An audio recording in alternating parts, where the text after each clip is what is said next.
Bien, paz de Cristo. Vamos a aprovechar los eventos de la Semana Santa que acaba de pasar, pues para hacer un recordatorio o bien de alguna manera analizar un poquito acerca de los relatos bíblicos de esta semana tan importante, tan definitiva para el rumbo, el porvenir de la humanidad, todo lo que definió de alguna manera lo que definió el destino de los humanos. Entonces, para eso no vamos a abarcar todos los detalles, hay mucha profundidad teológica en los eventos de Semana Mayor, así que vamos a ver algunos aspectos que sean relativamente sencillos. Pero para iniciar, creo que es necesario describir el panorama existente en ese tiempo. ¿Qué sucedía? ¿Qué pensaba la gente? ¿Qué esperaba? En fin, el contexto político y social en el inicio de esa semana, que es la más importante para la humanidad, dijimos. Se acercaba la fiesta de la Pascua, la cual fue instituida por Dios por dos motivos. Uno, para recordar la liberación que había efectuado el pueblo de Israel cuando eran esclavos en Egipto. Y número dos, como recordatorio de la promesa del Mesías que vendría a liberar al pueblo de la opresión de los imperios que los subyugaban. Siempre había una doble dirección: recordar lo que Dios había hecho y en base a eso también recordar, o más bien tener la esperanza de lo que Dios haría, libertar al pueblo a través de su Mesías prometido.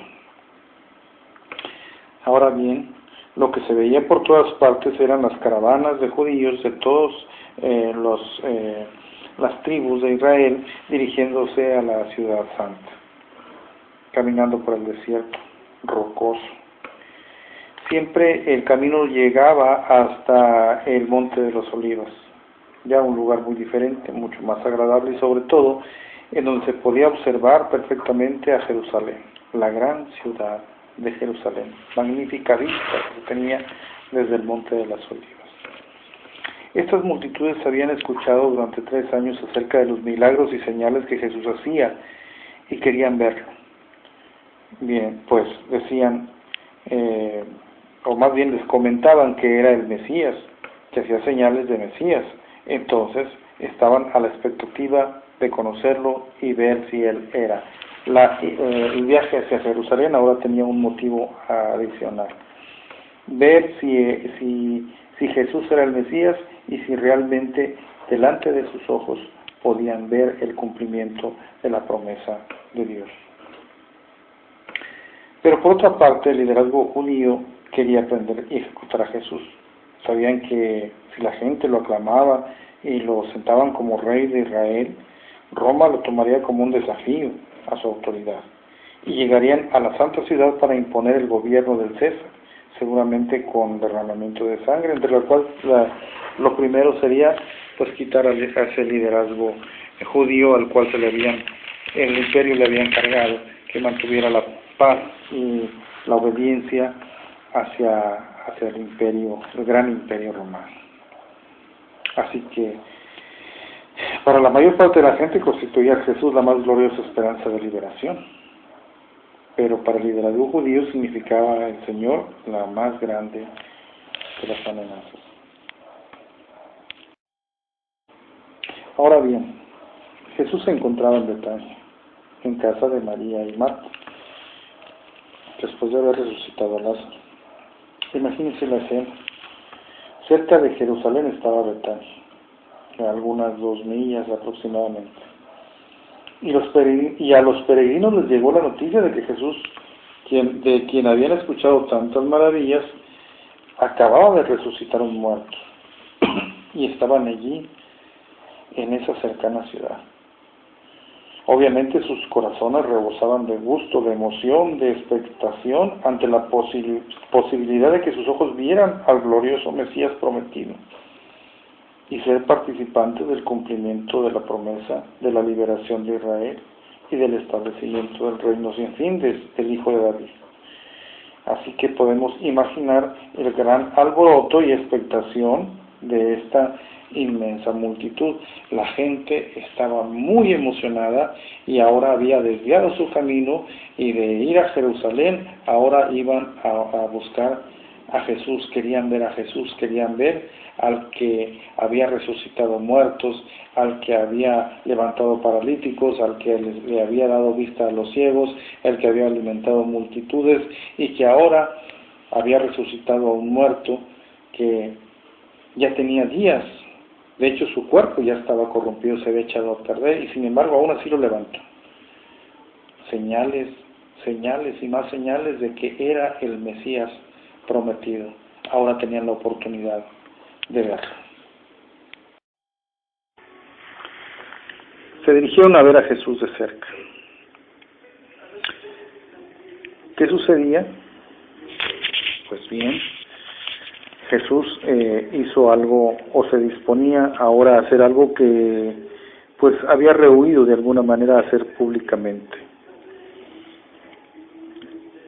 Jesús se iba a proclamar como rey, como Mesías. Jesús iba a presentar oficialmente como el Mesías, que venía a reinar en Jerusalén, y para eso preparaba su entrada a la ciudad. Según el relato del capítulo 21 de Mateo, versículos del 1 al 4, Jesús se dirigió con sus discípulos rumbo al Monte de las Olivas hacia Betfagé, y Jesús ordena a sus discípulos que le traigan una burrita y un pollino, pues iba a entrar a Jerusalén montado en ellos. Este era un acto inusual, pues todos los peregrinos entraban a pie, pero todos sabían acerca de la profecía mesiánica de Zacarías 9:9.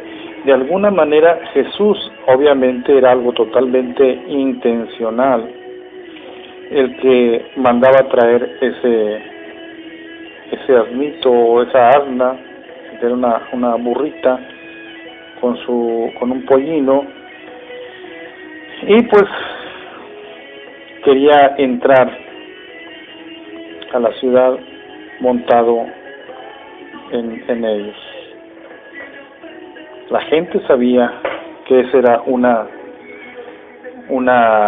señal mesiánica. De hecho, en el versículo 4 dice: esto sucedió para que se cumpliera lo anunciado por el profeta cuando dijo: decida la hija de Sión, mira que tu rey viene a ti, lleno de mansedumbre, montado en una asna y en un pollino, hijo de una bestia de carga. Zacarías 9:9. Jesús estaba presentando o dando señales públicas de que Él venía a reinar sobre Jerusalén. Bien, básicamente Jesús estaba diciendo: yo soy el Mesías. Los escribas también sabían de la profecía. El Mesías no llegaría sobre un brioso corcel después de una batalla victoriosa, sino que llegaría manso y humilde sobre una burra. Pero de alguna manera también pensaban que Jesús lo sabía. Jesús sabía esa profecía y estaba haciendo un acto deliberado, pero una simulación, cuando realmente no era una simulación, era un cumplimiento profético. Otra cosa importante, tal vez muy pequeña, pero tenemos que verla, otra cosa inusual, fue la manera de disponer de los animales. Hasta ahora Jesús no había querido que le llamaran Señor. En griego, Kyrios, que denotaba soberanía, pero mandó a sus discípulos que si ponían alguna objeción dijeran que el Señor los necesita cuando los envió por los burritos. Pues entonces pudiéramos suponer que Jesús estaba estableciendo: ahora ha llegado el tiempo de usar ese nombre de autoridad públicamente. Jesús estaba diciendo: yo soy el Señor. Amén. Podemos deducir eso. Siempre en las grandes multitudes y en las fiestas siempre existen los niños, que son los ganones, los que van y ellos se acomodan solamente en donde está lo más agradable, lo más bonito. Y en este caso viendo la emoción de sus mayores, ellos gritaban y proclamaban: Hosana al Hijo de David, Hosana al Hijo de David. Esta expresión era: sálvanos, Hijo de David, quítanos el yugo de los enemigos. Dirían, se oiría a los oídos al escuchar esto los escribas. Era como decir: quítanos de encima a los romanos, y para ellos era algo muy peligroso. Por eso le dicen a Jesús, ya indignados: ¿no estás oyendo lo que dicen? O sea, es muy peligroso que anden diciendo eso, que nos quiten de encima a los romanos. Pero Jesús les dijo: están diciendo la verdad. Y además está escrito en el Salmo 8:13, que de la boca de los niños y de los que maman, Dios se ha procurado su alabanza. Se dan muchas cosas, todas las señales, la gente está emocionadísima, está Jesús en el templo, y suceden muchas cosas. Él se va a Betania y descansa, regresa de nuevo y empieza a confrontarse con el liderazgo judío, empieza a hablar fuertemente, ya después de tantas señales, de tanta compasión, de tantos milagros, de tantas explicaciones, de tantas cosas. Jesús, sabiendo que les había hablado de todas maneras, aún con parábolas, aún directamente, los había confrontado, les había explicado, pues no habían entendido. Jerusalén no lo iba a recibir.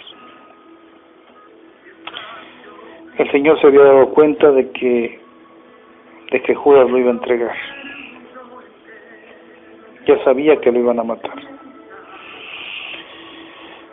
El Señor sabía también de que toda aquella multitud que lo había conducido hacia Jerusalén y que le habían puesto palmas en el camino y sus ropas para que pasara, y le hicieron y fueron partícipes de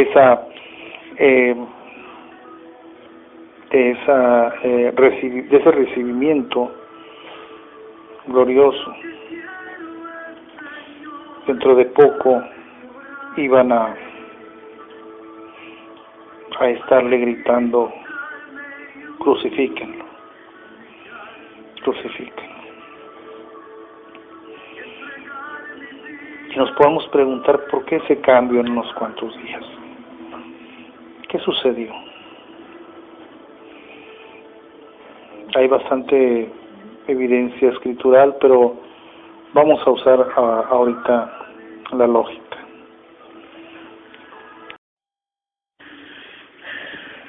Bien, cuando el Señor dispone de estos animalitos, en vez de una silla de montar, los discípulos ponen vestidos sobre los animales y Jesús se sienta encima de los vestidos.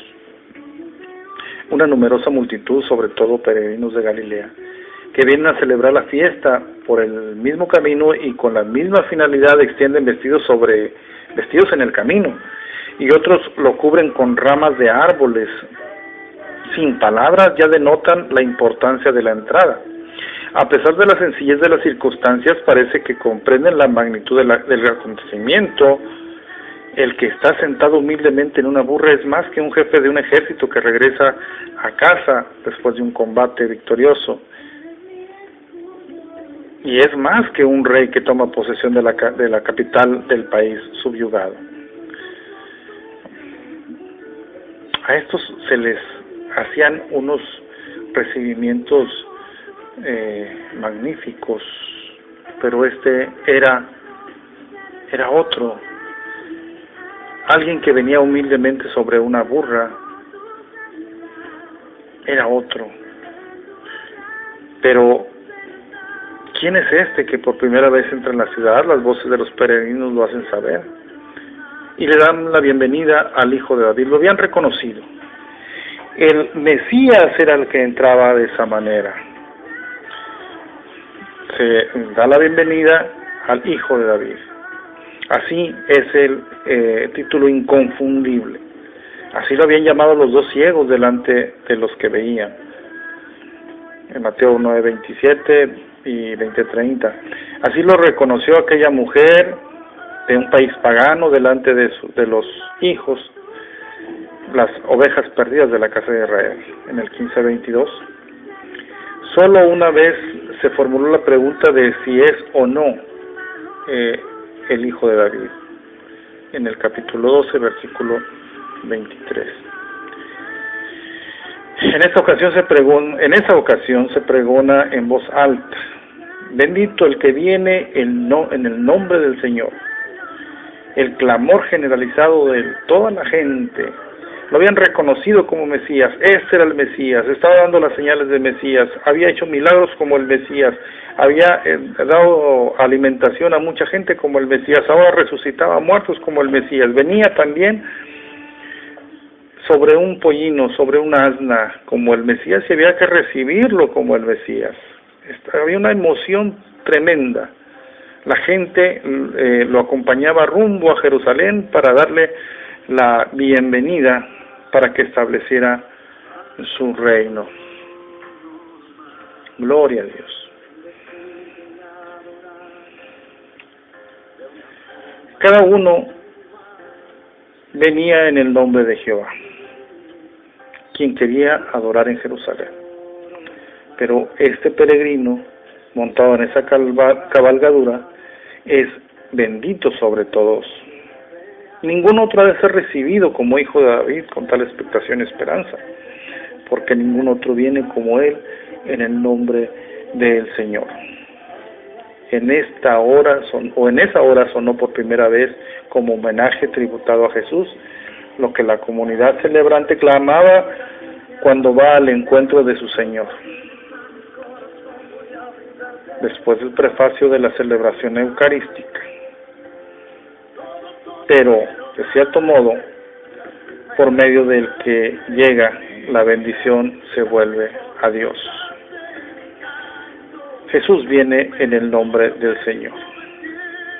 Todos dicen alabanzas a Jesús, pero también de allí envían el Hosana en las alturas, en el cielo. Vienen bendiciendo y alabando a Dios por haberles mandado su Mesías.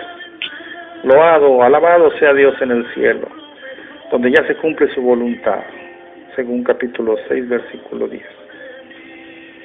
Había una gran expectación, y no solamente en la tierra, también en el cielo. Gloria a Dios.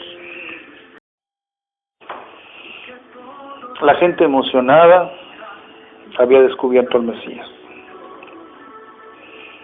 Lo más lógico es que se hayan ido a decírselo a los sacerdotes.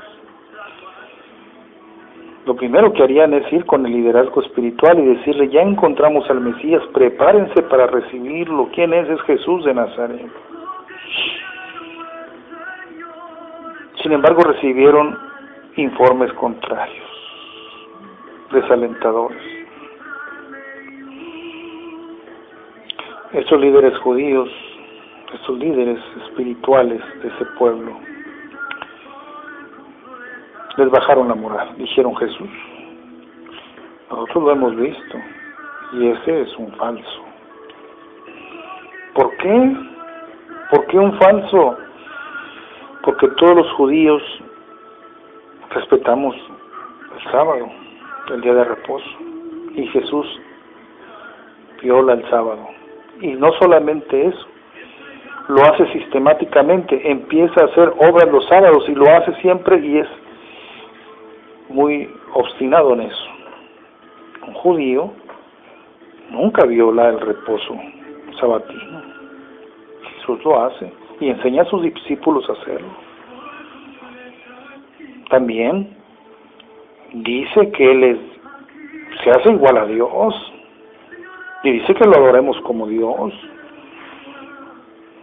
¿Crees que sería justo? ¿Crees que es correcto?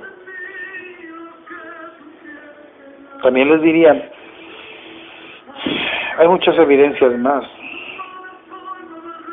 Mucha gente lo fue a seguir. Más de 5,000 hombres y mujeres lo fueron a seguir para escucharlo. Y todos les dieron la espalda. Todos ellos, los 5,000, se dieron cuenta de que era un falso. Con no sé qué trucos les hizo ahí un milagro de multiplicación de panes, pero se dieron cuenta de que era algo falso. Y no solamente eso, dijo que tenían que comer su carne y su sangre. ¿Creen que ese es el Mesías? Cuidado, que él es un falso, ya lo hemos visto, lo hemos tenido cerquita, hemos hablado con él, y él realmente es un hereje, digno de muerte. Y entonces la gente que había recibido a Jesús con tanto ánimo, dijeron, bueno, es que nosotros no sabemos las cosas, nosotros solamente escuchamos una parte. Pero los líderes judíos que están todo el día en la Biblia, que están todos los días checando las escrituras y que están viendo y que son los encargados de cuidar la relación espiritual del pueblo con su Dios o con Dios, pues nos dicen que ese no es. Y entonces empezaron a dar esos argumentos y también se empezó a esparcir esa idea de que Jesús era un Mesías falso. Por eso la gente ya no le creyó, por eso la gente lo despreció y por eso la gente lo señaló, y aquellos que que le gritaban bendito el que viene en el nombre del Señor ahora estaban dispuestos a gritarle que lo crucificara. Jesús sabía de todo eso, sabía que se iba a dar, sabía que se estaba cocinando por allí detrás por sus espaldas, digamos así. Jesús no iba a ser recibido como rey. Y tenemos que pasar al relato, el mismo relato pero según Lucas, capítulo 19. Jesús nuevamente iba camino a la ciudad, camino a Jerusalén. Dice Lucas 19:41, y cuando llegó cerca de la ciudad, al verla lloró sobre ella.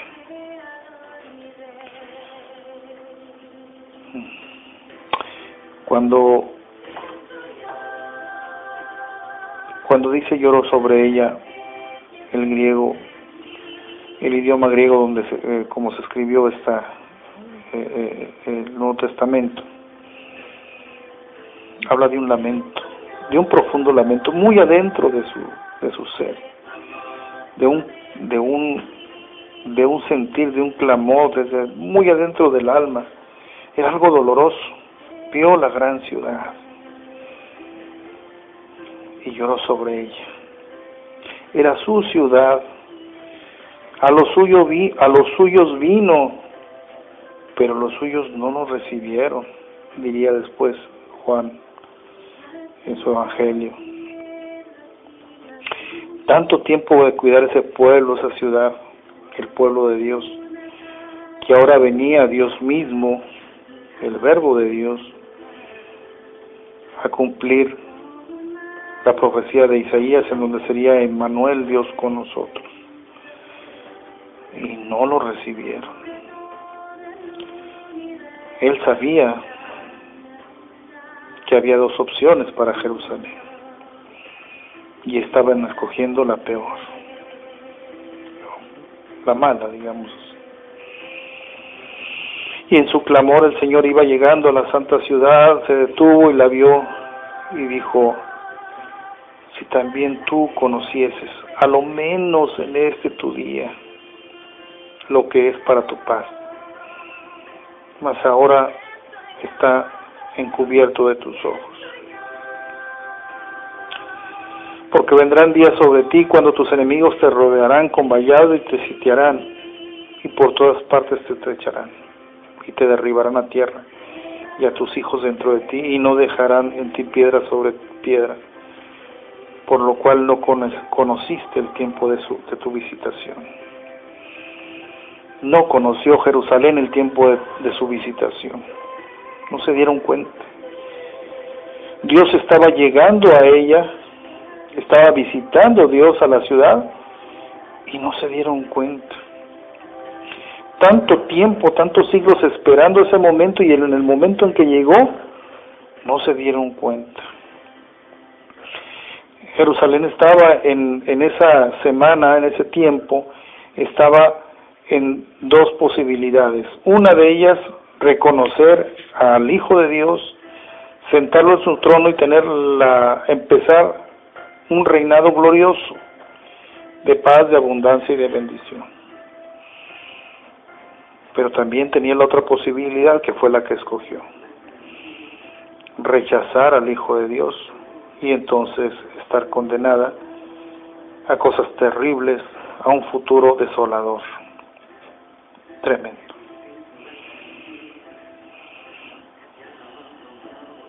Jesús lloró por esa situación. Sabía que no lo iban a recibir, y por eso lloró. Y no lloró por él, lloró por lo que le iba a suceder a esta ciudad. Ahora bien, nosotros podemos usar esta aplicación. Jesús dice siempre, en su palabra en Apocalipsis, dice: "He aquí yo estoy a la puerta y llamo". Nosotros vivimos una vida natural, una vida como cualquier persona, cualquier perdido, cualquier pecador, una vida de conflictos, una vida con muchos zozobras, pero sobre todo con un destino terrible, que es la condenación eterna. Muchas veces hemos clamado a Dios o pensamos acerca de un cambio profundo. ¿Quiénes no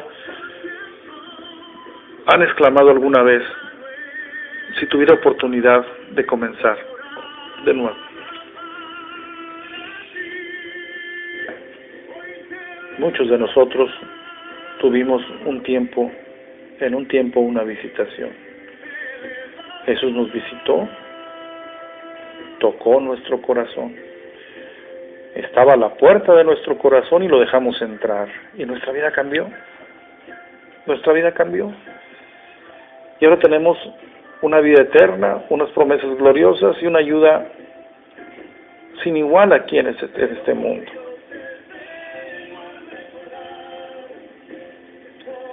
Y ahora Jesús también está tocando la puerta. ¿De quiénes? No sé. De algunos que están escuchando este mensaje.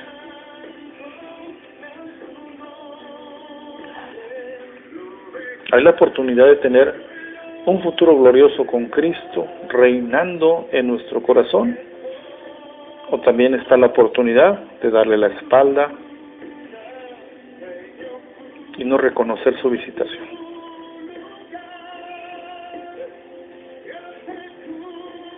Si así fuera, es la peor decisión. Algunos toman ciertos riesgos. Dicen: bueno, yo tengo un derecho, que es el libre albedrío. Yo puedo decidir si reconozco a Jesús o no, si lo recibo o no, si le hablo o no le hablo. Tienen razón, pero también deben de entender que Dios tiene un derecho divino. Igual, si clamas por tus derechos, también Dios tiene derechos. Y Dios también se reserva el derecho de escuchar a la gente si quiere. Si Él quiere, te escucha; si no quiere, no te escucha. Tal vez el día que le quieras hablar, no tenga ganas de hablarte, de escucharte. ¿Para qué arriesgarse? ¿Para qué ser como Jerusalén, que le dio la espalda? Jesús nos compró en la cruz. Jesús nos compró con su sangre, con su sufrimiento, y ahora nos visita. ¿Qué van a hacer con Él? ¿Qué van a hacer con Él? ¿Le van a a abrir la puerta e invitarlo a cenar y a decirle que se siente en el trono de su corazón, o le van a decir que no lo quieren en su vida, que no lo reciben. En ustedes está la decisión. Dios les bendiga, hermano.